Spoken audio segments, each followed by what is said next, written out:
오늘 주신 하나님의 말씀 출애굽기 20장 5절에서 6절 그리고 신명기 29장 29절 두 군데 말씀을 읽겠습니다.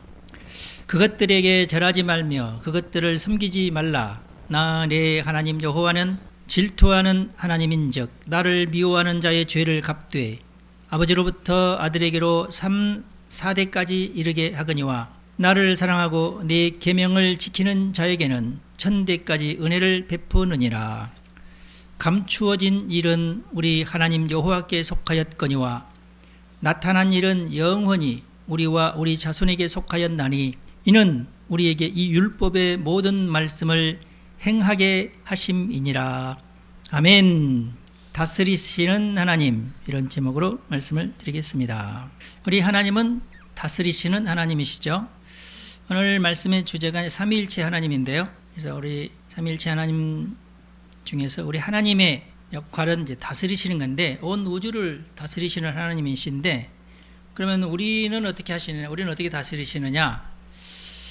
하나님의 다스리심이 내 삶에는 어디까지 다 있는지. 사실은 우리 하나님께서 제국을 세우시고 무너뜨리시고 세상의 전쟁을 어떻게 지휘하시고 이런 것들은 우리하고 그렇게 크게 상관은 없잖아요. 기도는 물론 하지만. 근데 우리에게 상관이 있는 것은 나의 삶을 우리 하나님께서 어떻게 다스리시는지 하나님의 말씀을 통해서 한번 살펴보도록 하겠습니다. 첫 번째는 행위에 관한 원칙이고 두 번째는 판단에 관한 원칙이에요. 첫 번째 원칙, 우상 숭배를 절대적으로 미워하시는 하나님. 이거 절대 하지 마라. 이제 십계명에 있는 말씀이잖아요. 제2계명. 그런데 십계명 다른 부분은 너무 간단해요. 내 부모를 공경하라. 살인하지 말라. 간음하지 말라. 도둑질하지 말라. 딱 두 단어씩이에요. 살인 안 돼. 도둑질 안 돼. 근데 우상 숭배만큼은 얼마나 긴지 몰라요. 다른 모든 계명 다 합쳐도 이 계명을 못 따라갑니다. 우상 숭배에 관한 계명과 안식일에 관한 계명이 아주 길어요. 근데 그 이유가 조금 애매합니다. 우상 숭배에 관한 계명은 약간 계명 같지가 않고 어떤 뭐라 할까? 개인적인 사사로운 감정이 이 속에 들어가 있어요. 나 내 하나님 여호와는 질투하는 하나님인즉. 질투? 계명인데 나를 미워하는 자, 미워하다. 그냥 계명을 안 지키는 것이 아니라 미워한다고 해석을 합니다. 질투한다고 하시질 않나. 너 왜 나 미워해? 그러시질 않나. 좀 이상하죠. 연애 편지 쓰는 건가요? 십계명인데. 그리고 죄를 갚겠대요. 가만두지 않겠대요. 앙심을 품고 있는 듯한 느낌이죠. 그것도 아들로부터 그 아들에게로 3, 4대까지 그렇게 하겠다. 조금 끝판왕이죠. 끝까지 가만두지 않겠다.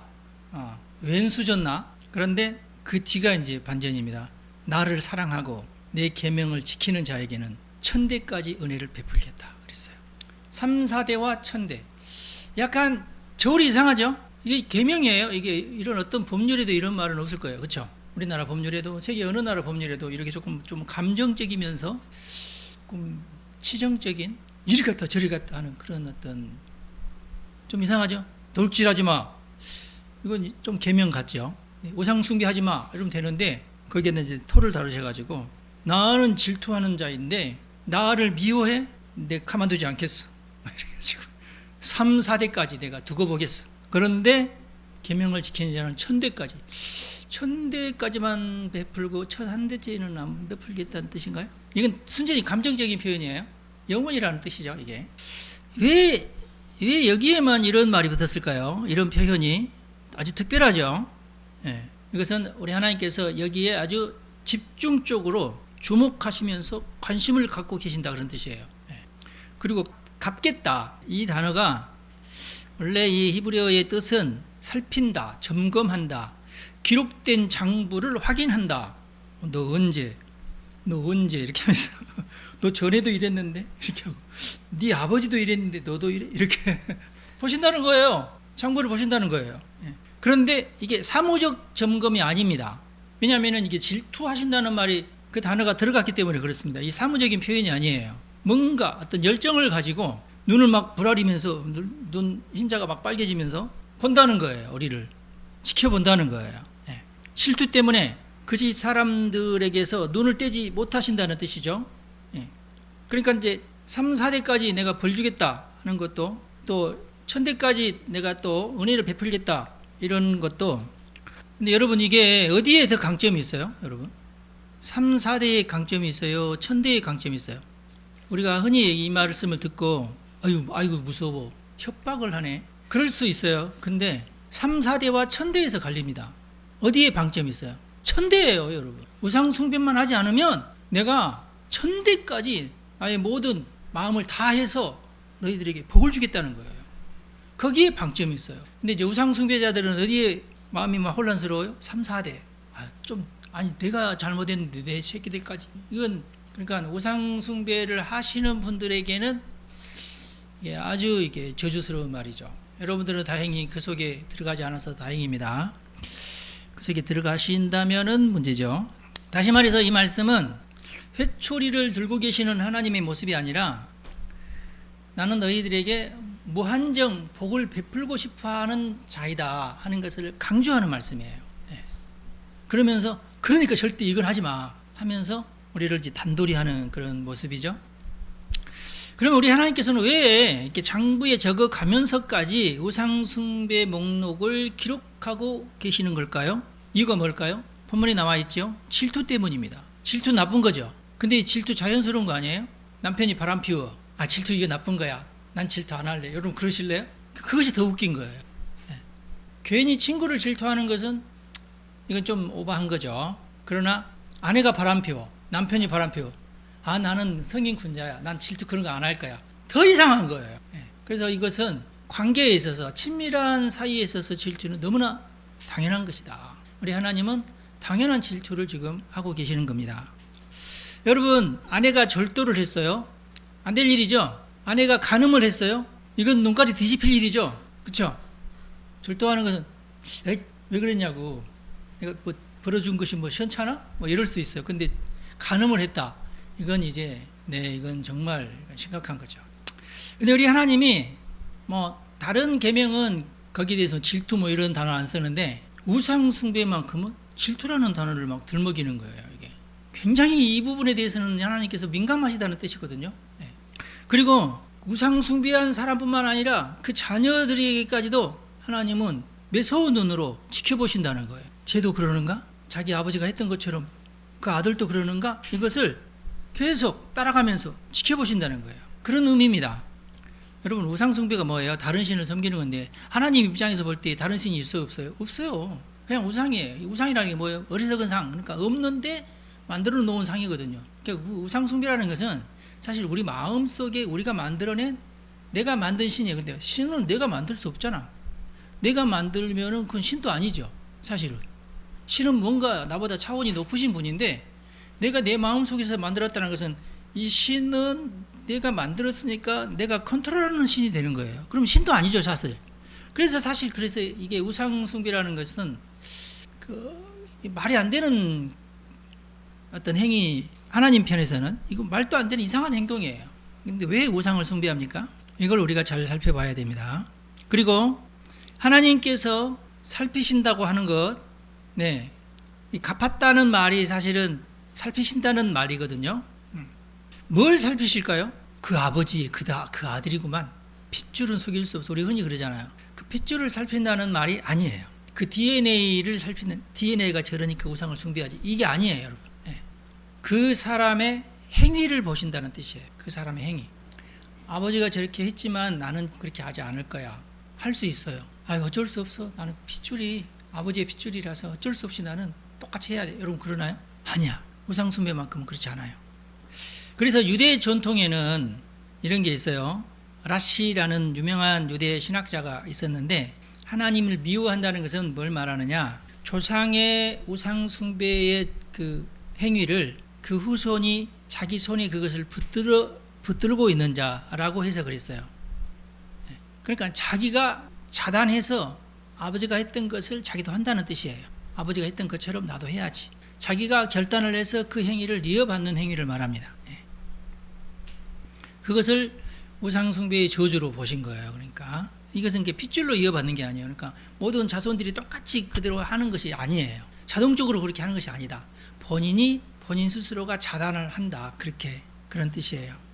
근데 물론 이게 정확한 표현은 그렇지만은 많은 경우에 아버지가 하는 행동을 그대로 따라하는 게 또 우상숭배이기도 해요. 예. 그러나 하여튼 하나님께서 분명하게 보시는 것은 그 아들이 나는 이렇게 하지 않을 거야 라고 결단을 하는데도 막 벌을 내리시거나 그러지는 않는다는 뜻이에요. 예. 난 어쩔 수 없어. 우리 할아버지, 우리 아버지 다 우상숭배했으니까 나는 딱 이 3대에 걸치네. 나는 빠져나갈 길이 없네. 아니에요. 그게 아니에요. 나는 우상숭배, 나부터는 안 할 거야. 그러면 바로 끊어집니다. 할렐루야. 이게 성경이에요. 그래서 하나님은 각 사람에게 물어봅니다. 너희 아버지가 그랬는데 너도 그렇게 할 거냐? 네 손에도 우상을 쥘 거냐? 이걸 물어보시는 거예요. 예. 여러분들에게도 똑같이 그렇게 물어보시는 하나님이십니다. 근데 왜 성경에는 3, 4대라고 그랬느냐? 당시에 우리도 그랬지만은 당시의 사회는 3대가 같이 살았어요. 할아버지, 아버지, 손자 또는 4대가 같이 산 집도 있죠. 그래서 3, 4대입니다. 그렇게 하나님의 다스림이 우리 가정으로 들어오는 거예요. 근데 여러분, 우상은 나무나 돌이 아닙니다. 우리 집에는 그런 이상한 신상 그런 거 없어요. 그러니 우리는 우상을 숭배하지 않는 겁니다. 그러나요? 성경은 그렇게 말하지 않습니다. 골로새서 3장 5절 탐심은 우상 숭배니라. 제가 늘 강조하는 게 그거잖아요. 탐심이 우상 숭배예요. 욕심, 내 속에 있는. 에베소서 5장 5절에도 탐하는 자, 곧 우상 숭배자 그렇게 써 있어요. 우리가 몇 주 전에도 욕심쟁이 농부에 관한 얘기 했지 않습니까? 똑같은 논리예요. 빌립보서 3장 19절에도 그들의 신은 배요 그랬어요. 배가 신이래요. 배가 뭐예요? 욕심을 말하거든요. 막 더 먹고 싶은 욕심. 그들이 섬기는 것은 자기 욕심을 섬긴다 그거예요. 여기에 대한 욕심이 있어. 그러면 밤에 잠이 안 와. 그걸 꼭 내가 얻어야 돼. 내가 어떻게든지 그걸 뺏든지 하여튼 무슨 수를 써서든지 그걸 내가 차지해야 돼. 거기에 자기 배예요. 그게 자기 배를 섬긴다는 거예요. 그게 우상숭배다. 그런 뜻입니다. 에스겔도 정확하게 얘기합니다. 에스겔서 14장 3절에 보면은 이 사람들이 자기 우상을 마음에 들이며 라고 기록하고 있어요. 마음 속에 우상이 있다 그 말이에요. 물론 이제 분명히 이제 눈에 보이는 물질적인 우상도 있어요. 그런데 마음 속에도 자기 마음 속에도 우상이 있다 그 말입니다. 칼빈이 그래서 인간의 마음에 대해서 설명을 하는데 인간의 마음은 우상 제조 공장이라 이렇게 표현을 했어요. 우상은 사람의 마음속에 다 있다 그 말이에요. 자기 욕심. 예레미야 7장 9절에서 10절까지가 성경이 고발하는 가장 무서운 장면입니다. 우상에 관해서. 너희가 도둑질하며 살인하며 간음하며 10계명이죠. 거짓 맹세하며 10계명 제9계명 그런데 바알에게 분향하며 바로 나와요. 이게 도둑질하며 살인하며 간음하며 거짓 맹세를 하는데 바알에게 분향한다. 그리고 내 이름으로 일컬음을 받은 내 집에 들어와서 하나님의 성전에 가서 그 말이에요. 내 앞에 서서 말하기를 우리가 구원을 얻었나이다. 이렇게 말한다고 말이에요. 바알에게 가서 분향했으면서도 다시금 성전에 와서 또 우리가 성전에 와서 예물을 드렸으니 나는 구원 얻었다 이런다는 거예요. 여러분 교회 다니면서도요 점집 가고 그런 사람 많다고 제가 들었어요. 요즘에 더 심해졌대요. 다 우상숭배다 그 말이에요. 순서를 보십시오. 도둑질, 살인, 간음, 위증 이게 먼저 나옵니다. 그 다음에 바알이 나옵니다. 그 다음에 성전도 나와요. 이게 예레미야가 고발하는 겁니다. 당시의 사회를 보면서 바알이 그 죄들에 대한 알리바이였던 셈이죠. 죄를 막 범하고 나서 바알이 가서 야, 나 헌금했어 이렇게 알리바이를 만드는 거예요. 자신이 저지르고 싶은 죄에 대한 허가증을 받으려고 우상을 만들고 우상을 숭배한다 그런 뜻이에요. 자기 배를 섬기기 위해서 죄인지 알아. 하지 말라는 건지 알아. 근데 용서를 빨리 받고 싶어. 이걸 어떻게 하여튼 이 죄를 무산시켜야 돼. 그래서 바알에게 가서 분향을 하는 거예요. 그리고 하나님에게 와서는 양 잡아서 또 이렇게 제물을 드리고 그렇게 하면서 자 이제 끝났어. 다음에 또 그래. 그래서 우상 숭배란 뭐냐? 온갖 죄에 대한 면죄부를 발급하는 시스템입니다. 가톨릭에도 보면은 그런 전례가 있잖아요. 면죄부 전례가 있잖아요. 똑같아요.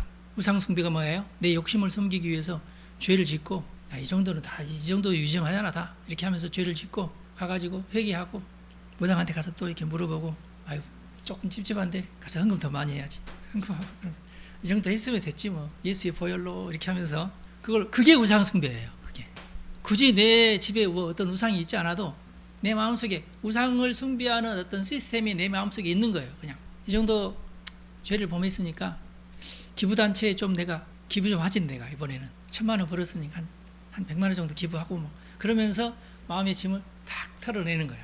이게 우상 숭배의 시스템이라고 말이에요. 예레미야가 정확하게 그렇게 지금 고발을 하고 있어요. 면죄부를 받는 시스템.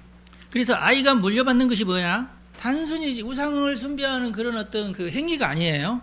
부모가 만든 자기 합리화 시스템을 아버지도 저렇게 했으니까 나도 저렇게 해야지. 그걸 물려받는다고 말이에요. 왜 하나님께서 이것을 금했습니까? 신이란 왜 신이에요? 내가 관리할 수 없는 게 신이잖아요. 근데 우상 시스템은 뭐예요? 내가 신을 관리하는 시스템이에요. 달래주는 거예요. 내가 달래줄 테니까 나한테 벌 주지 마. 이런 시스템이에요. 아이가 아버지의 죄를 배우는 것이 아니라 아버지가 지은 자기 죄와 자기의 신앙을 어떻게 타협하는지 이걸 배우는 거예요. 아들들이. 그게 저주죠. 그런 기술이 유전되면 안 됩니다. 두 번째 원칙이 있어요. 근데 이게 첫 번째 원칙이고 두 번째 원칙은 그러나 그 장부를 네가 읽으려고 하지 마라. 그 장부는 뭐예요? 하나님께서 계속 보시면서 몇 월 며칠 나도 이렇게 했지. 그 장부를 말하는 겁니다. 그 장부는 네가 읽으려고 하지 말라는 거예요. 자, 이건 뭡니까? 우리가 이제 이걸 아까 처음에 읽은 내용이죠. 신명기 29장 29절. 감추어진 일은 우리 하나님 여호와께 속하였거니와 나타난 일은 영원히 우리와 우리 자손에게 속하였나니 이는 우리에게 이 율법의 모든 말씀을 행하게 하심이니라. 그랬어요. 딱 이렇게 29절 말씀만 읽으면 무슨 뜻인지 애매하죠. 그런데 이 신명기 전체적인 내용이 뭐냐면은 하나님께서 감추신 것이 있고 근데 그걸 너희들이 굳이 이걸 이러쿵저러쿵 하지 마라 그 말이고 그러나 분명하게 하나님께서 너희들에게 명령하신 것이 있다. 근데 그것만큼은 너희들이 다 따라서 순종하면서 행해라 그 말이에요. 맨 마지막에 나와 있잖아요. 우리에게 이 율법의 모든 말씀을 행하게 하십니다. 근데 뭘 감췄을까요? 두 번째 원칙이죠. 장부를 네가 읽으려고 하지 마라. 누가 무슨 죄를 지었는지 그 장부를 읽으려고 하지 마라. 네 아버지가 무슨 죄를 지었는지 그 장부를 네가 읽어보려고 하지 마라. 그건 하나님의 손에 있고 하나님만 읽는 거다. 다시 말해서 누군가를 향하여서 정죄하는 용도로 쓰지 마라 그 말이에요. 저는 봐라 지 아버지가 하는 짓 그대로 똑같이 하네. 저 집안데 저럴 줄 알아서 그런 짓 하지 마라 그 말이에요. 그 장부 보지 마라 그 말이에요. 스스로도 그 장부를 보면 안 됩니다. 스스로 그 장부를 보면 어떻게 해요? 내가 이렇게 잘 안 되는 거 보니까 우리 아버지가 그때 아버지가 저주를 쌓아놓으신 거야. 그러니 내가 이 모양 이 꼴이지. 우리 집안이 원래 그렇거든요. 제 팔자가요. 이건요. 숨겨진 장부예요. 사실 우리가 봐서는 안 될 장부고 짐작하면서 보잖아. 숨겨진 일입니다. 그런 짓 하지 마라. 여러분 뭔가 잘 안 되면 꼭 이러잖아. 뭔가 나에게 좀 뭔가 안 좋은 일이 있으면 아유 우리 집안엔 저주가 많아가지고 그거요 하나님께서 금하신 작업입니다. 그러지 마세요. 여러분의 생에 뭐가 있어야 돼요? 밝혀진 것만 나타난 일 영원히 우리와 함께하는 나타난 것 그게 뭐예요? 율법의 모든 말씀이에요. 남의 집 장부도 보지 말고 여러분의 조상의 장부도 보지 마세요. 아무 의미 없어요. 마귀가 그걸 자꾸 보라 그러거든요. 액땜해야 되니 어쩌니 뭐 이러면서. 그래서 무당들이 자꾸 옛날 것 장부 뒤적거리잖아. 그 자체가 악한 거예요. 하나님께서 하지 말라고 하신 거예요. 흔히 뭐 조상이 덕을 많이 쌓아놔야 되는데 아무래도 아닌 것 같고 뭐 또는 뭐 조상이 한을 풀어줘야 돼. 이게 다 장부 보는 거예요. 이게 무속이고 이게 사주팔자 이런 거예요. 이거 하나님께서 금하신 것입니다. 신명기 29장 29절 말씀을 그대로 그 원문 그대로 제가 여러분들에게 이건 제가 사실 풀어 쓴 거거든요. 이렇게 써 있어요. 감추어진 것들은 우리 하나님 여호와께 그리고 드러난 것들은 우리와 우리 아들들에게 영원히 그리고 이 토라의 모든 말씀을 행하도록 이렇게 돼 있어요. 토라의 모든 말씀이에요. 드러난 것은 토라는 이제 율법을 말하거든요. 성경에 기록된 모든 하나님의 말씀, 명령, 계명 이런 것들은 나와 우리 자손들에게도 영원이라는 뜻이에요. 그것만 드러나 있지 감추어진 것 하나님께서 이미 이거 보지 말라고 하신 거 보지 말란 얘기예요. 누집 아들, 아유 저 아버지도 그러더니, 이런 말 절대로 하지 마세요. 뭔가 하나님 보지 말라는 거 지금 드러내려고 하거든요. 하지 마세요. 지혜로운 거 아닙니다. 내가 그런 말을 하면 하나님께서 그래? 나도 네 장부 한번 볼까? 그러면은요 우리가 할 말이 없어요. 하나님께서 이렇게 말씀하신 이유는 딱 한 가지예요. 율법의 모든 말씀을 네가 바로 묵묵히 다른 생각하지 말고 그대로 순종하면서 행하는 것, 그것만 하나님께서 보십니다. 그리고 그렇게 하시는 자에게 하나님께서 복을 주신다. 그리고 성경에도 보면은 이 계명을 어긴 사람들을 하나님께서 책망하셨어요. 욥기를 보세요. 세 친구가 와가지고 계속해서 장부를 뒤적뒤적 회개하라고. 욥이 회개할 것이 없는데 사실 없잖아, 그렇죠? 아니야. 뭔가 있어. 안 그러면은 이런 일이 일어날 리가 없어. 빨리 장부를 한번 열어보자. 밝혀라. 우리도 좀 이해를 하고 나도 돌아가고 싶은데 도저히 난 이해가 안 된다. 너 좀 장부 좀 열어라. 좀 이해할 수 있게. 그 얘기거든요. 그래서 하나님께서 뭐라고 했어요? 욥이 너보다 더 옳다. 나쁜 이 세 친구들아, 보지 말라고 한 장부 왜 너희들이 보고 있니? 그 얘기거든요. 예수님께서도 직접 이 계명을 세우셨어요. 날 때부터 앞을 보지 못한 사람을 두고 제자들이 물어보잖아요. 이 사람의 죄 때문입니까? 그 부모의 죄 때문이야? 아니, 날 때부터 소경이야. 낳고 나서 뭔 잘못을 하다가 소경된 게 아니야. 뱃속에서 소경이야. 그러면은 여러분들이 장부를 뒤져보고 싶지? 엄마의 죄일까? 아빠의 죄일까? 할아버지의 죄일까? 아니면 태속에서부터 뭔가 나쁜 짓을 했나? 자꾸 안 되는 장부를 열어보려고 하는 거야, 이게. 예수님께서 뭐라고 하셨어요? 이 사람이나 그 부모의 죄로 인한 것이 아니다. 분명하게 말씀했죠. 그에게서 하나님께서 하시고자 하시는 일을 나타내려고 하심이라 그랬어요. 이 예수님의 말씀을 우리가 제대로 잘 읽어야 됩니다. 이걸 가지고 또 그러면 하나님이 죄인이시야? 여러분, 이것은요 장부를 열어봐도 너무 많은 장부까지 열어보려고 하는 이 오만한 짓을 한 거예요. 그 짓 자체가 죄악입니다. 장부를 열어보려는 것 자체가 의미 없다, 그 말이에요. 요한복음 9장에 이 내용이 아주 길게 자세히 써 있지 않습니까? 재판이 2번 열립니다. 바리새인들이 야, 그런 일이 있었어. 야, 불러봐. 재판을 열어요. 너 진짜 너 장인이었어? 거짓말이지? 솔직히 얘기해. 아니라고. 나 진짜라고. 나 진짜 맹인이었다고. 우리 못 믿겠는데? 네가 온전히 죄 가운데 나서 그런 말을 해요. 바리새인들이. 그 말이 뭔 말이에요? 너희 부모, 너희 할머니, 할아버지들도 얼마나 죄가 많았으면 네가 날 때부터 죄인이겠니? 그 얘기거든요. 이 바리새인들은요 성경에서 분명히 보지 말라고 하는데 장부 다 열어보고 있는 거야. 그것도 자기들의 상상으로. 그게 죄예요. 그게. 그리고 안 믿어요. 예수님이 네 눈을 이렇게 했다고? 안 믿어. 그 자체를 안 믿어요. 정말 그랬는데 그 자체를 안 믿고 내쫓아요. 이 거짓말쟁이 하면서 내쫓아요. 그게 바리새인들이 한 짓이에요. 자신들의 논리에 안 맞다고, 자신들이 이렇게 추측한 장부대로 되지 않았다고, 저놈은 틀림없이 날 때부터 소경 아니었을 것이야. 이 거짓말쟁이야. 나가라. 이런 겁니다. 얼마나 우스워요, 예수님이 보실 때. 예수님 분명히 이 사람이나 그 부모의 죄로 인한 것이 아니라고 분명하게 말씀하셨어요. 한 사람을 두고 정반대의 판결이 나온 겁니다. 누구의 판결이 옳은 말입니까? 바리새인들이 뭘 어겼어요? 여기 신명기 29장 29절 말씀을 어긴 겁니다. 감추어져 있는데 안다고. 눈앞에 그 일이 일어났다고 하는데 안 믿어요. 그럴 수가 없어. 인정하지 않아요. 그래서 예수님께서 뭐라고 하셨어요?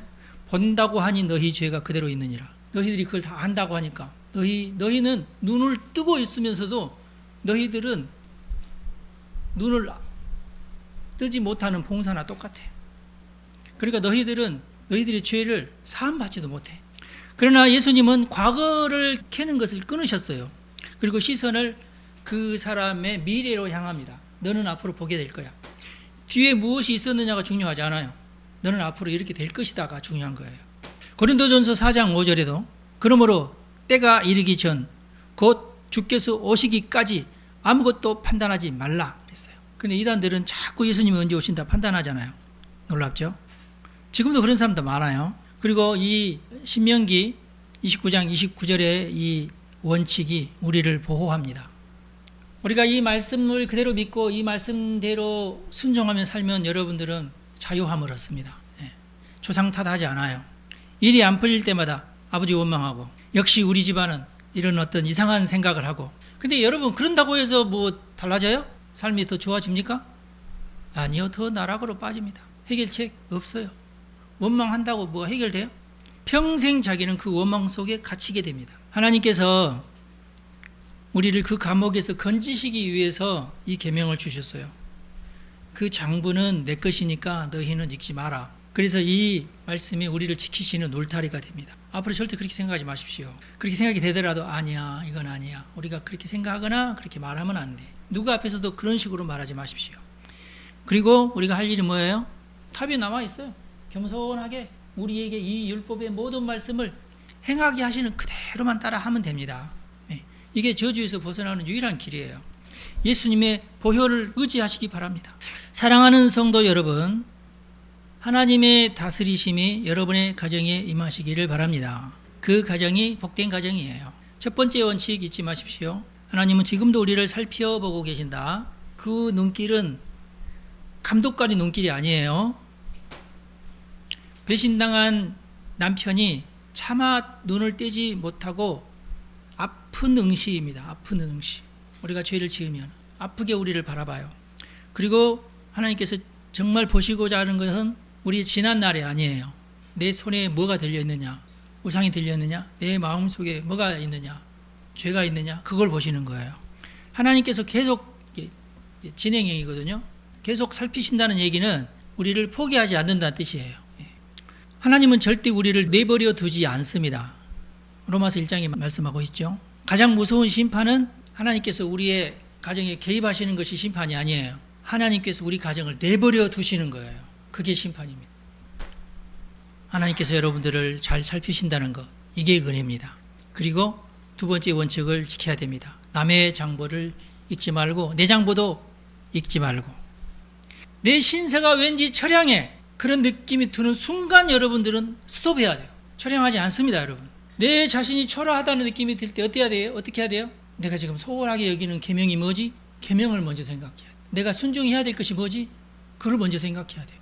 그리고 하나님께서 우리를 살피신다는 것에 대해서 두려워하거나 떨 필요도 없어요. 왜 그러냐? 우리 예수님 때문에. 베드로전서 1장 18절 19절에 보면 너희가 조상이 물려준 헛된 행실에서 태속함을 받은 것은 은이나 금같이 없어질 것으로 된 것이 아니요 오직 흠없고 점없는 어린 양 같은 그리스도의 보배로운 피로 된 것이니라 그랬어요.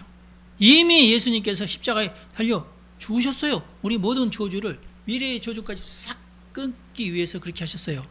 잘못하면 또 이제 구원파로 넘어가는데 이미 전쟁은 끝났습니다. 여러분 그걸 믿으시기 바랍니다. 우리를 올가매던 그 장부를 우리가 태워야 됩니까? 아니요. 그럴 필요도 없습니다. 우리를 거스리고 우리를 대적하는 의문에 쓴 증서를 지우시고 제하여 버리사 십자가에 못 박으셨어요. 다 끝내셨습니다. 이미 빚잔치가 끝났어요. 빈 문서가 십자가에 이미 박혔어요. 이미 예수님께서 해결하셨습니다. 그래서 성경은 뭐라고 얘기하냐? 그러니까 위의 것을 찾아라. 과거 옛날 땅에 있는 지체 이런 것을 죽이고 위의 것을 찾아라. 그리고 그 말씀의 마지막이 뭐예요? 탐심이 곧 우상숭배다. 우상숭배의 정신을 완전히 없애라. 여러분의 정서가, 여러분의 목록이 십자가 이미 못 박혔다는 것을 믿는 사람에게 주는 명령, 판결은 이미 났습니다. 예수님께서 이미 모든 것을 다 끝내셨어요.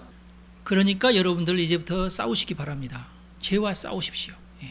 이기려고 싸우는 게 아니에요. 이미 이긴 전쟁을 하는 거예요. 그래서 우리 출애굽한 이스라엘 사람들이 가나안 땅을 정복할 때에 여호수아서에 보면은 이미 큰 전쟁이 다 끝났다고 기록했어요. 그런데 잘 자란 전쟁이 또 남아있죠. 그러니까 이 잘 자란 전쟁은 쉬워요. 어렵지 않아요. 각자가 얼마든지 이길 수 없는 것은 하나님께서 다 장치를 또 해놓으셨어.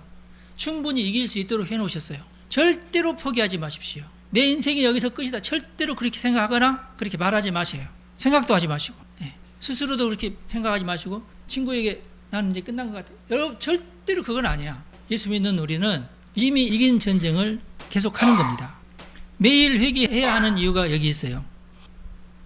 회개는 저주를 풀려고 하는 회개가 아니라요, 저주가 끝난 사람이 매일 살아가는 방식이에요. 하나님께서 계속 우리에게 묻습니다.